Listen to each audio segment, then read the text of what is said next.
Alam mo, ang maging OFW ang isa sa pinakamahirap na desisyon na gagawin mo sa buhay mo dahil kailangan mong pumangibang bansa para sa pamilya mo. Sobrang mahirap mawalay sa pamilya mo lalo na't bawat minuto, bawat oras, bawat araw at bawat taon na hindi mo sila kapiling. Lahat ay titiisin para mabigyan lang sila ng buhay na masagana. Kahit ang kapalit nito ay ilang taon na mawalay sa kanila. Mahirap talagang maging OFW dahil lahat ng okasyon sa buhay mo ay hindi mo sila makakasama. Graduation, birthday, Pasko, bagong taon at marami pang iba. Mag-isa mo itong haharapin.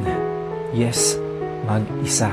Homesickness ang isa sa pinakamatindi mong kalaban na kapag nadala ka, talo ka. Kailangan may lakas ng loob ka na harapin ang lahat ng pagsubok na mag-isa ka dahil bukod tanging sarili mo lang ang aasahan mo at tutulong sa'yo. Bayaning maituturing ng bayan, pero bayani nga ba talaga? Nakakalungkot man isipin pero yan ang totoong realidad. Kapag naging OFW ka, marami kang matututunan.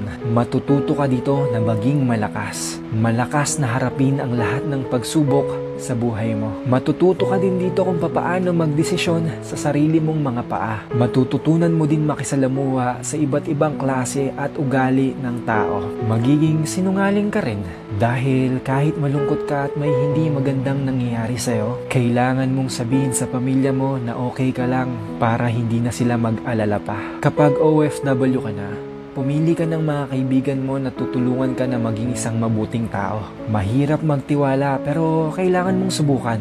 Dahil mahirap mag-isa lalo na't hindi mo alam ang kahihinatnan mo sa bansang iyong pupuntahan. Bukod sa kaibigan, lagi mong tandaan na nariyan ng Diyos para gabayan ka sa lahat. Alam mo, simula nang umalis ka sa bansang Pilipinas, hindi totoo na mag-isa ka. Ang totoo niyan ay kasama mo ang Diyos na sa una pa lang ay nariyan na. Kasama mo siyang lumalaban at hindi ka niyan pababayaan. Alam mo ba kung bakit napapanood mo ito? Dahil may dahilan. Ipinanood niya ito sa'yo para makayanan mo.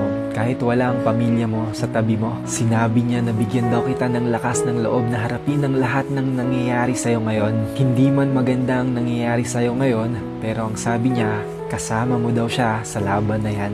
Kaya walang dahilan para sumuko ka dahil lahat ng paghihirap mo ay magbubunga sa'yo at sa pamilya mo. May mga dahilan para maging malungkot pero mas maraming dahilan para lumaban ka. Kaya tuloy lang ang laban, kabayan.